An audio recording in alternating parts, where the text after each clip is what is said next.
vocês? E aí, como passaram a semana? Tudo tranquilo? Tudo certo? Eu também passei uma semana super legal. Principalmente porque eu estava pesquisando sobre uma nova matriz religiosa. E é super legal estudar essa matriz e as ideias de divindade dentro da matriz indígena, que é sobre o que nós vamos falar hoje.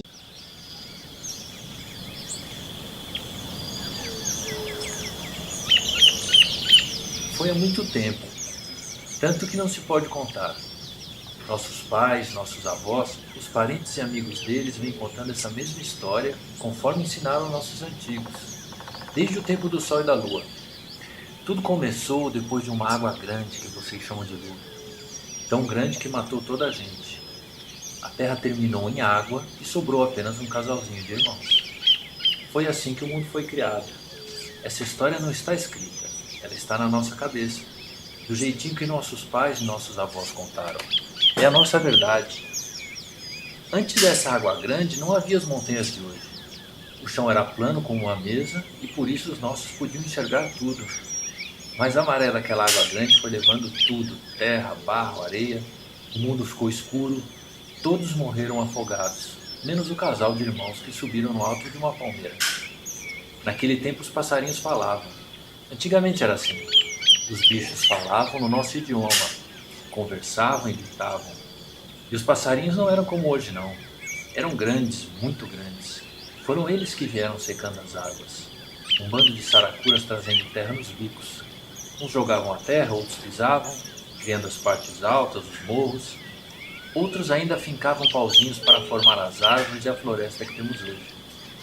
Esse a terra foi secando, secando, até que chegou a palmeira onde estava o casalzinho. Então as aves disseram, pode descer daí. E eles desceram e conversaram com os bichos, com a passarinhada, e ficaram muito contentes pela água haver secado e por se formar o mato e a floresta outra vez. Então clareou tudo e eles ficaram por lá.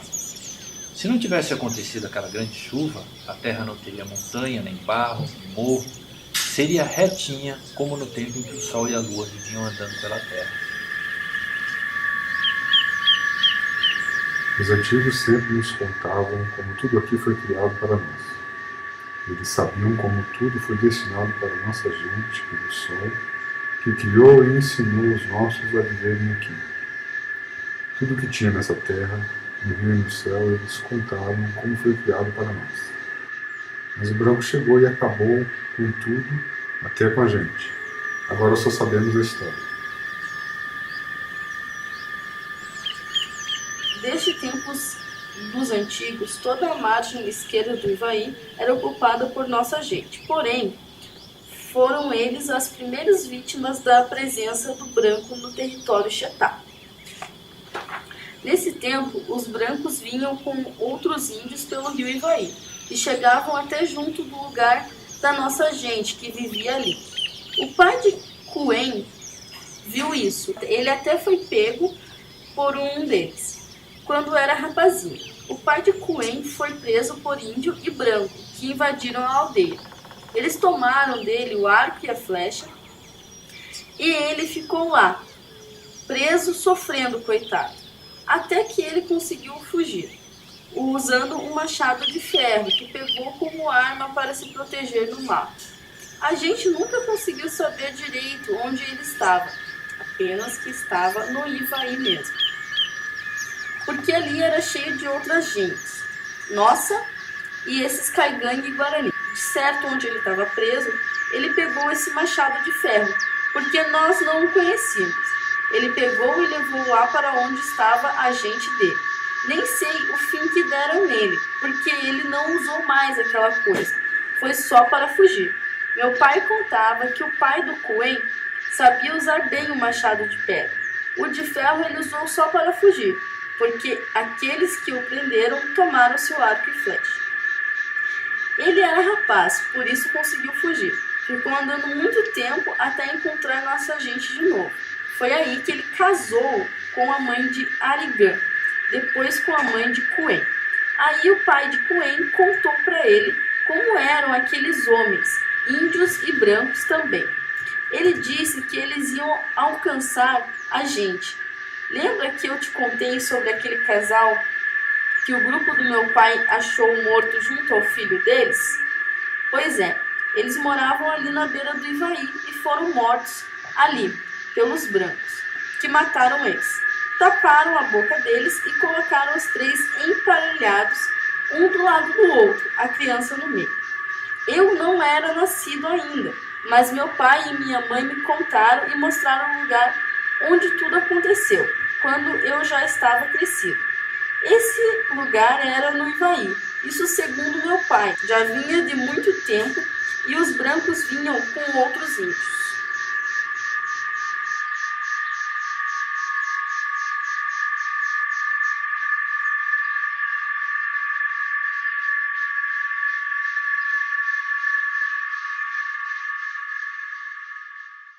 Mas além da matriz indígena, nós vamos falar uma outra coisinha importante sobre um outro grupo que faz parte da nossa sociedade, faz parte da nossa cultura e muitas vezes a gente esquece deles nas aulas de ensino religioso.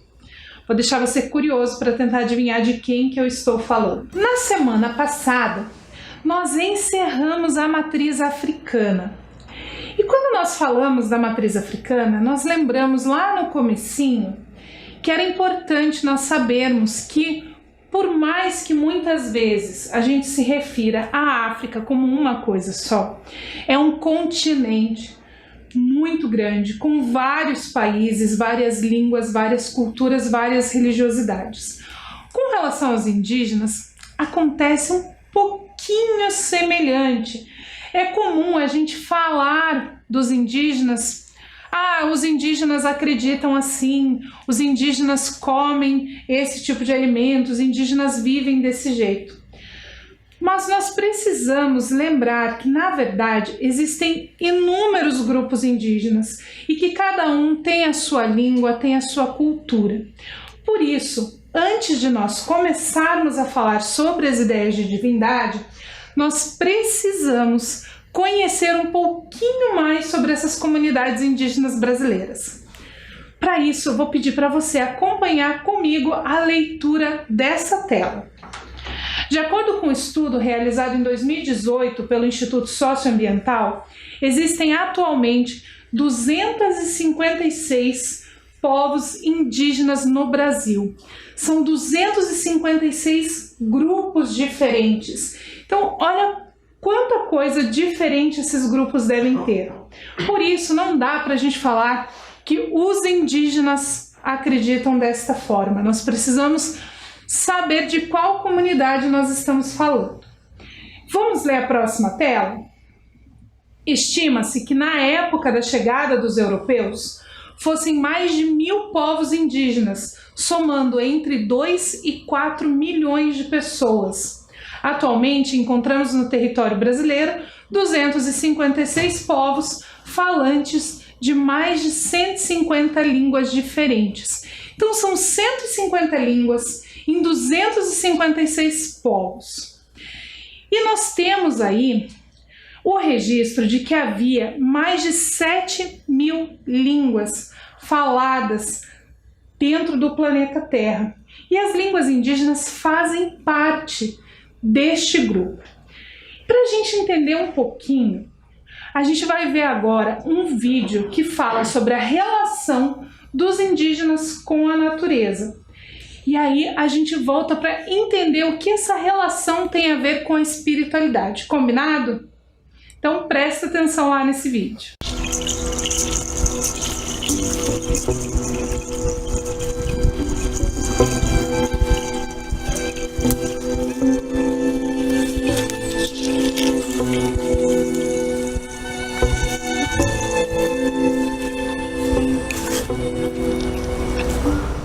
Numaé, pessoal, tudo bem com vocês? Numaé na minha língua quer dizer olá. Eu me chamo Veena e no vídeo de hoje vamos falar sobre a relação do indígena ao meio da natureza. O que ela significa para nós indígenas. Falar sobre a natureza é falar da nossa essência, é falar de nós. A mata, as folhas, a natureza, o vento, a chuva, ela é sagrada. Tudo é sagrado. Na minha língua chama-se Ut. Tudo é sagrado. A natureza e o indígena é o conjunto de harmonia. O indígena não vive sem a natureza, sem o rio. A terra tem vida. Ela chora quando ela é destruída. E nós, indígenas, somos conhecidos como os guardiões da floresta, dos rios, da mata. Sou índia e eu defendo a minha essência e minha espiritualidade com essa mãe natureza. É a vida. Sem a mata, sem a floresta, sem os rios, sem os animais, nós não somos nada.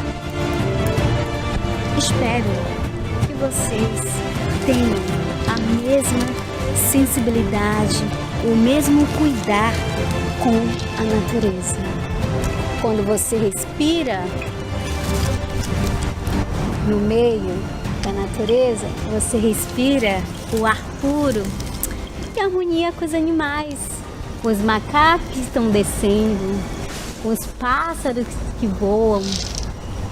Você tem, eles descem quando ouvem a minha voz. É assim, é a vida na mata. Essa essência, essa espiritualidade, essa energia contagiante que nós temos aqui, muito íntima. Esse vídeo, ele fala do povo ticuna, mas os indígenas em geral têm essa relação muito forte com a natureza e os espíritos estão relacionados com a natureza. A ideia de Deus, como nós vimos na matriz ocidental, na matriz oriental, é bem diferente da ideia de divindade dentro da matriz indígena. A matriz indígena, ela vai trabalhar essa ideia de divindade, de espiritualidade relacionada à natureza. Essa ideia de espíritos, de deuses, de divindades, entidades, está ligada à natureza e aos espíritos ancestrais. Vamos ler juntos a próxima tela? Além dos tupis e dos guaranis, dois dos grupos mais importantes, Yanomamis, Araras e dezenas de outros povos, deixaram um legado mitológico que permanece vivo até hoje entre os mais de 450 mil índios que habitam o Brasil. Como eu já falei para você, a relação dos indígenas com as divindades e com a espiritualidade é diferente do que nós vemos até agora. Porém, alguns estudiosos da cultura e da religiosidade indígena e alguns artistas fizeram representações dessas entidades mitológicas indígenas muito semelhante ao que nós já vimos de representação dos outros deuses, das outras entidades, dos orixás, enfim. Para a gente entender melhor e conseguir imaginar o que essas entidades representam. Então eu vou mostrar para você agora algumas dessas entidades que fazem parte desse panteão mitológico de alguns grupos indígenas brasileiros. Combinado? O primeiro que nós vamos conhecer é Tupã, conhecido pelo homem branco como o espírito do trovão. Tupã é o criador do céu, da terra e dos mares, assim como do mundo animal e vegetal, além de ensinar aos homens a agricultura, o artesanato e a caça. Concedeu aos pajés o conhecimento das plantas medicinais e dos rituais mágicos de cura. Então, segundo alguns estudiosos que estudam a mitologia indígena, o Tupã seria então essa personagem, esse ser mitológico que teria essa função de criar e de trazer o conhecimento para os homens. O próximo é Jaci. Jaci é a guardiã da lua, representada pela noite, protetora dos amantes e da reprodução. Um de seus papéis é despertar a saudade no coração dos guerreiros e caçadores, apressando a sua volta para casa para suas esposas. Filha de Tupã, Jaci é irmã e esposa de Guaraci, o deus do sol. E o Guaraci, o deus do sol, é esse que a gente vai ver agora. Filho de Tupã, o deus do sol auxiliou o pai na criação de todos os seres vivos. Irmão e esposo de Jaci, a deusa lua, Guaraci é o guardião das criaturas durante o dia. Na passagem da noite para o dia, o encontro entre Jaci e Guaraci, as esposas pedem proteção para os maridos que vão caçar. Então, apesar de serem casados, Jaci e Guaraci, eles só se encontram naquele finalzinho da tarde, aonde a gente consegue muitas vezes ver o sol e a lua no céu ao mesmo tempo. Próximo é Seuci. Protetora das lavouras e das moradias indígenas, Seuci foi comparada pelos colonizadores católicos à Virgem Maria, por ter dado à luz de maneira milagrosa seu filho Jurupari. Espírito guia e guardião, nasceu do fruto da Cucurapurumã, uma árvore que representa o bem e o mal para o povo tupi. Então, quando os colonizadores europeus chegaram no Brasil e ouviram as histórias relacionadas a Seuci, eles fizeram essa relação de Seuci com a Virgem Maria. Mas isso não quer dizer que os indígenas façam essa relação. Foi uma maneira dos colonizadores conseguirem entender e falar da história dessa pessoa de Seuci dentro da mitologia indígena. Próximo, Anhangá. Anhangá é inimigo de Tupã. Ele é o deus das regiões infernais, um espírito andarilho que pode tomar a forma de vários animais da selva. Apesar de ser considerado protetor dos animais e dos caçadores, muitas vezes ele é associado ao mal na cultura branca. Se aparece para alguém, é sinal de desgraça e mau agouro. Apesar de ele ser protetor dos caçadores, ele é protetor dos caçadores que vão caçar para comer. Os indígenas ali que ainda usam da caça para se alimentar e tudo mais. Mas ele castiga os caçadores que, em geral, entram na mata só com o intuito de destruir os animais. Infelizmente, existem algumas pessoas que caçam os animais pelo simples prazer de caçar, para fazer aí um enfeite para sua sala, ou só para poder tirar uma foto e dizer que ele foi o grande caçador que pegou aquele animal. Então, dentro da cultura indígena, o Anhangá, ele vai proteger os caçadores que usam a caça como meio de alimentação, mas vai castigar esses que entram na mata só para destruir os animais. Próximo é Sumé. Sumé é responsável por manter as leis e as regras. Sumé também trouxe conhecimentos como o cozimento da mandioca e suas aplicações. Em virtude da desobediência dos indígenas, Sumé um dia foi embora. Saiu caminhando sobre o Oceano Atlântico, prometendo voltar para disciplinar os índios. Então, Sumé é esse espírito que trouxe esse conhecimento, mas como ele era protetor das leis e das regras, quando as pessoas deixaram de seguir essas regras, passaram a desobedecer, ele foi embora prometendo voltar para castigar quem desobedeceu às regras. Próximo, a Cuanduba. A Cuanduba é uma divindade dos indígenas araras, da bacia do Xingu, no Pará. Rigoroso, a Cuanduba tocava sua flauta para trazer ordem ao mundo. Um dia, por causa da desobediência dos seres humanos, eles foram lançados na água. Os poucos sobreviventes tiveram que aprender do zero como dar continuidade à vida. Então, esse é de uma outra comunidade indígena, dos Araras. E ele também castigou os seres humanos pela desobediência. Esse próximo, Yorishiriamori. Bem difícil de falar o nome dele. É um personagem do mito da árvore cantante dos Yanomamis. Com seu belo canto, Yorishiriamori deixava as mulheres encantadas, o que acabou despertando a inveja nos homens que tentaram matá-lo. Então, ele fugiu sob a forma de um pássaro e a árvore cantante sumiu da terra. Próximo que nós vamos ver é Ieba Belô. Ieba-Belô é a mulher que apareceu do nada, uma figura principal no mito de criação dos índios Dessanas, do alto do Rio Negro, da fronteira do Brasil com a Colômbia. De sua iluminada morada de quartzo, Ieba-Belô criou todo o universo. Os seres humanos surgem a partir do ipadu, uma folha usada naquela região, e que ela mascava. Então, nessa outra comunidade indígena, que é a comunidade ali dos Dessanas, na divisa do Brasil com a Colômbia, nós temos uma entidade criadora do universo que é representada na forma feminina, diferente daquele outro deus criador que nós vimos, que seria Tupã, que é representado na forma masculina.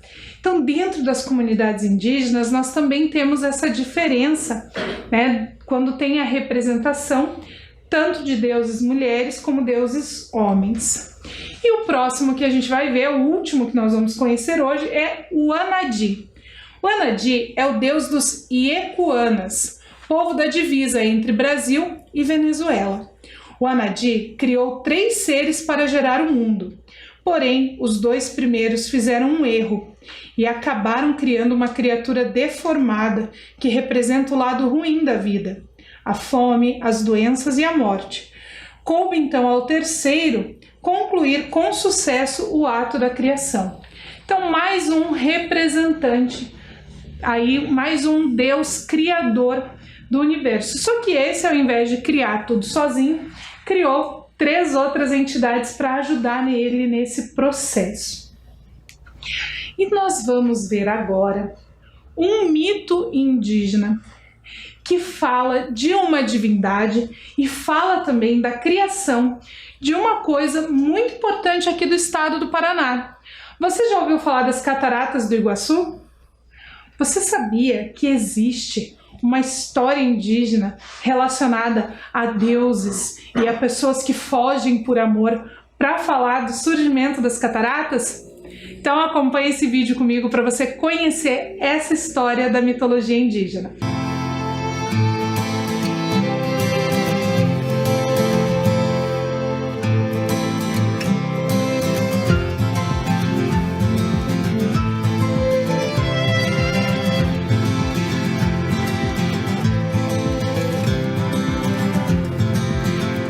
O cenário é o Rio Iguaçu e essa é a lenda das cataratas. Há muitos anos, os habitantes eram os índios caigangues. Eles acreditavam que o mundo era governado por um deus em forma de serpente, chamado Maboi, filho de Tupã.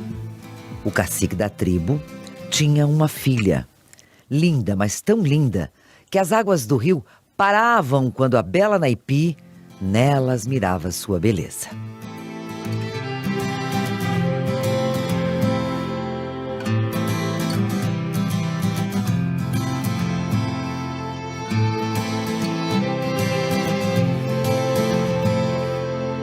E de acordo com a lenda, Naipi fora consagrada ao deus Maboi, ou seja, vivia somente para o seu culto.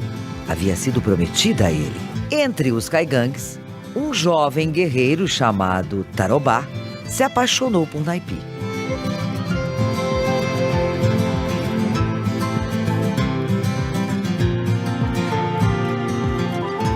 No dia da festa que consagraria a bela Índia, enquanto todos dançavam e bebiam, Tarobá aproveitou para fugir com Naipi pelo rio. Mas quando Maboi percebeu a fuga, ficou furioso. Foi então que, com a força do seu corpo, produziu uma enorme fenda no rio, dando origem, então, a uma gigantesca catarata, hoje Cataratas do Iguaçu. Tarobá e Naipi caíram de uma altura enorme e desapareceram para sempre.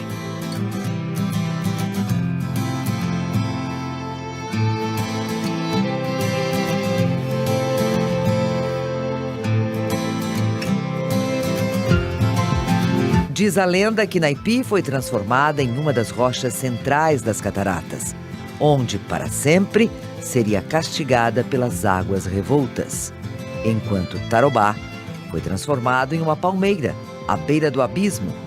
Debaixo dessa palmeira está a entrada de uma gruta, sob a garganta do diabo. onde o monstro vingativo vigia eternamente as suas vítimas. Essa é a lenda das cataratas.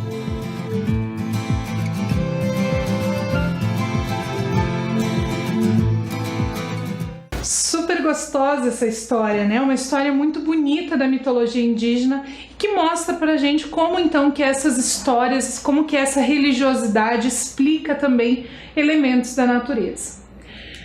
Nas últimas aulas, nós aprendemos muito sobre como cada povo, como cada cultura desenvolve as suas ideias de divindade. Mas para a gente continuar, eu vou te convidar agora a fazer uma reflexão. De acordo com os últimos estudos de 2018, estima-se que existam cerca de 7,8 bilhões de pessoas no planeta. É muita gente. E o que eu quero que você pense é o seguinte: será que todas essas pessoas acreditam em alguma divindade? Será que todas elas acreditam em algum Deus, em algum espírito, em alguma entidade, em algo sobrenatural que interfere ou não na nossa vida? A resposta é não. Existem muitas pessoas que não acreditam em nenhum tipo de divindade, entidade, espíritos, nada desse tipo. Eles são conhecidos como ateus e agnósticos. Mas você sabe o que são ateus e agnósticos? A gente vai ver um vídeo agora que explica para nós a diferença entre ateísmo e agnosticismo. Acompanha lá comigo. Qual a diferença entre ateu e agnóstico? A diferença principal entre o ateísmo e o agnosticismo é que o ateu ele não acredita na existência de deuses. Para o ateu, a religião está no mesmo nível das fábulas, uma história inventada para dar esperança aos fracos. Há muitos ateus militantes que lutam para provar que Deus não existe. Já o agnosticismo afirma que não sabemos se deuses existem ou não. O termo agnóstico, ele significa sem conhecimento. O agnosticismo afirma o desconhecido, e ele não tem interesse em saber se é ou não verdade. O ateísmo é não acreditar, já o agnosticismo é não saber. Um agnóstico, ele pode ser ateísta ou teísta. O agnóstico ateísta, ele não acredita na existência de Deus e não acredita que seja possível provar sua existência. Já o agnóstico teísta, ele vê a possibilidade de Deus existir, mas que é impossível provar sua existência e é impossível saber quem ele é. Alguns agnósticos são indiferentes ao assunto. Eles não se importam com a discussão. Para eles, a existência ou não existência de Deus é irrelevante. Em resumo, um agnóstico é alguém que não consegue definir no que acreditar, pois não há conhecimento suficiente para confirmar ou rejeitar a ideia da existência de Deus. Esse era o grupo que eu falei lá no comecinho da aula, que muitas vezes a gente esquece de mencionar nas aulas de ensino religioso. Porque eles também são importantes para a nossa sociedade, mas como nós falamos sempre da religiosidade, dessa relação entre o homem e o transcendente, a gente acaba esquecendo de citar esses grupos que não têm essa relação com o transcendente. Mas eles são igualmente importantes àqueles que possuem uma religião, que possuem uma crença. Por isso que hoje eu quis trazer essa explicação para você, te explicando a diferença entre ateísmo e agnosticismo. Pode ser que você já tenha lido em algum lugar ou já tenha ouvido uma explicação um pouquinho diferente. Mas assim como nós vimos que dentro das religiões existem diferentes interpretações dos termos, dentro do ateísmo e do agnosticismo isso muitas vezes também acontece. Assim como também existem várias classificações, né, de ateísmo e de agnosticismo, várias formas diferentes de se relacionar com esses termos.